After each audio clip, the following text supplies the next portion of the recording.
Google Workspace is the cheaper alternative to Microsoft Office that lets you ditch gmail.com or your Hotmail email address for those from the 90s.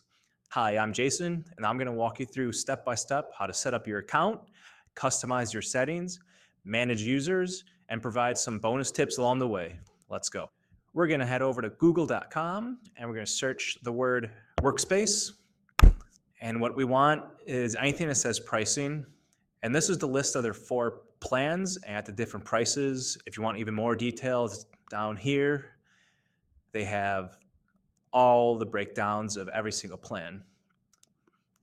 This is the price per month if you pay by contract for 1 year. If you click the little I, this is the price you pay per month if you pay monthly.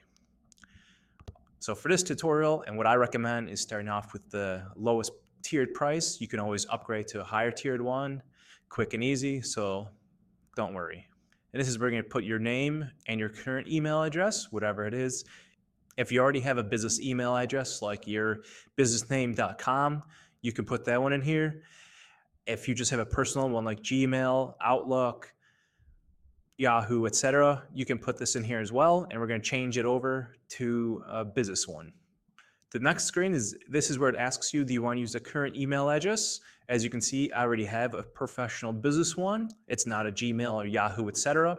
So if you don't have a professional one, similar to like I have, you click this one. If you already have one, you click yes, use this email. Like most services, they're just going to send you a code to verify you are you. So once you get that code, enter it here and click verify. Okay, then they're going to ask you for a password like most services. And they're just asking if you want to start your 14-day trial. So let's go ahead. And then this is where you put in your contact details and credit card information because they will charge you after 14 days if you do not cancel your trial. I recommend skipping the Gemini for now. That's AI. And then just click I'm not sure yet. I'm not sure yet. What they're asking for here is for you to connect your current domain, that's your business email address, with your new Google Workspace account. If you purchase the domain through Google, this will be slightly different, but we're gonna go ahead and set one up now because we purchased our domain with somebody else. So this is my domain provider. This is Cloudflare, but you could have Squarespace, Wix, Hostgator, HostGator, etc. So yours would say one of those instead of Cloudflare. So go ahead and click this. Okay, I'm all signed in, so all it's asking me to do is hit authorize, and it's doing its connections. Let's go ahead and click agree and continue. All right, so once you're all set, you just click activate Gmail. And now what we're going to do is set up the ability to send and receive emails from any email address that ends in this.com. So this is the next step, and it's asking you if you want to add a new user. For the free trial, you can get up to 10 free new users. And after the trial, you'll get charged per month for each user. I will show you how to get more email addresses for free. As this mentions, you can have an alias and you can have just one email address. So this is the main one, but we could also have sales at guys@prosper.com, and that will be for free. That's an alias. It's not a new user. New users get a whole brand new account. You can make up to 30 aliases per user. So I'll show you how to do that in a little bit. We're going to proceed with activation. And again, we have to do this step very similar to the last one. We have to do this MX record. And on this page, you just click authorize. Okay, that's it. You're all set to go.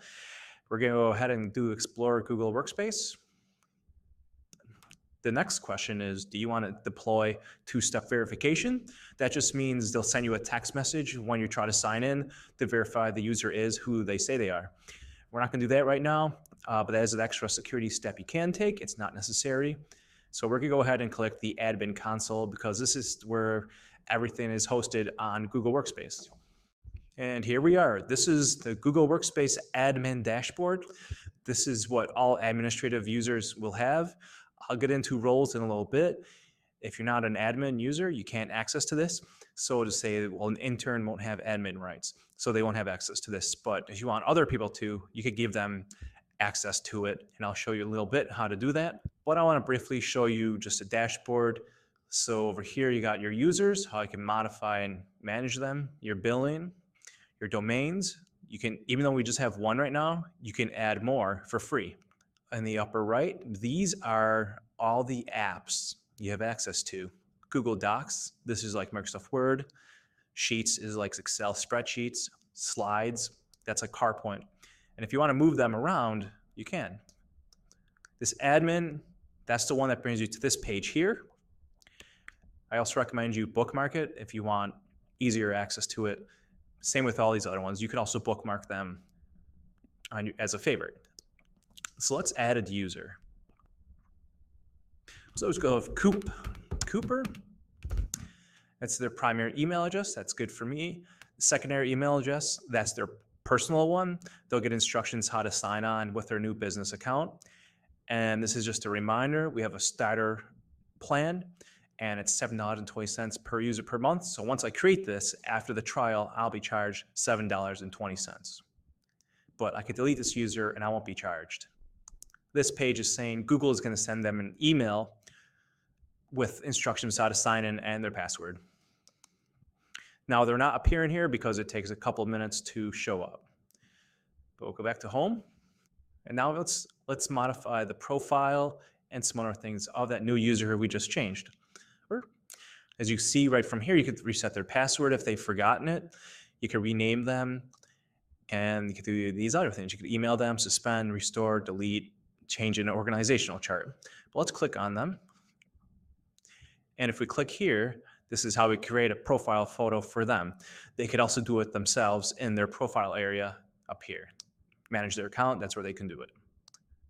Also in a profile is their personal information, their home address, their home phone number. This is kind of like a business directory. You can add that alias, as I mentioned. I'll get to that in just a minute. And here's some more information about their employee. So let's go ahead and do that alternate email address. So I'm going to do it underneath my own to make things easier. But you could also do it for somebody else like Cooper, as I just showed. So let's go over to manage, click the name, and right here is how you create an alias. It's called add alternate emails. So say also manage the sales inbox. So I could do sales@guidesofproper.com, hit save. So now all emails sent to sales@guidesofproper.com will go to my inbox. But that doesn't make it so you can send it. So let's go set that up. So I'm going to go to Gmail. Okay, so now that we're in Gmail, we're going to go over to this little gearbox, go to all settings, accounts, and add another email address. This allows us to send it. So if you want to change the name, in the pop-up that appears, you can put the name. That will be the display name. That's where recipients will see. And then the email address, that is the same one as the alias. So my alias I created was sales@guidesofproper.com. So that's what I'll put in the email address. Then you click next. Now here, I recommend changing it to reply from the same address the message was sent to. This way, everybody you communicate with, they'll have no idea this is an alias. I'll keep that a secret between you and Google. So now if you go to inbox, anything emailed to sales will go here, and anything emailed to me, Jason, will also go to here. Let's run through an example of if you want to change what email address you're sending from. So if you go to compose, this is where you can select which email address you're sending from. To further brand our messaging with our customers, we want our signature, right? With your phone number, your email address, etc. Go to the gearbox, all settings, and then just scroll down here until you see signature right here. Create a new one. We just call it signature. So then in order to have your signature, you just put it in this box here, and here's all the ways to format the text. I pre-made one, so this is what mine looks like. And there you go, you're all set. And go down to save changes. And lastly, if you also want to do an out of office, it's in there as well. You go to the gearbox, all settings, and then down at the bottom, here's your vacation responder.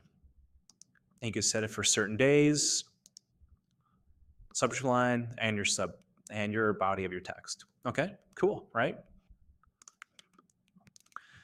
So now I want to go back to the admin area, walk you through it, walk you through the menus, and I'll show you how to do roles. So let's do that now. Okay, I didn't show you on the left, but it's basically the same stuff that's here in the middle. You have your directory. Here's how you can change your users, groups, and all this other stuff. Devices, these are the devices that are attached to your account. Your apps, these are the ones that were up here. Generative AI, that's AI stuff. Here's your billing and your account information. And that's basically the same stuff that's kind of in the middle for the most part.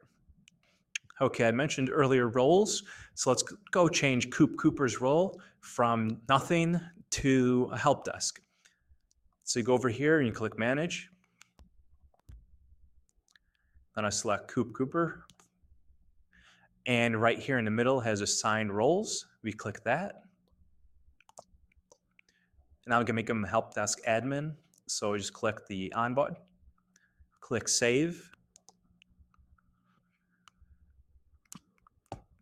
And now we can see down below what options he has based on the help desk admin role.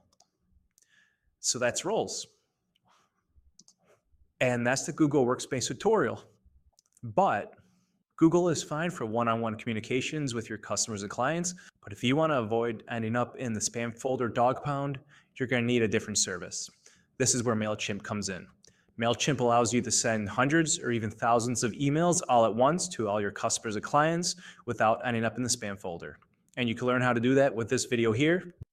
Thank you for watching, and I wish you the best of luck.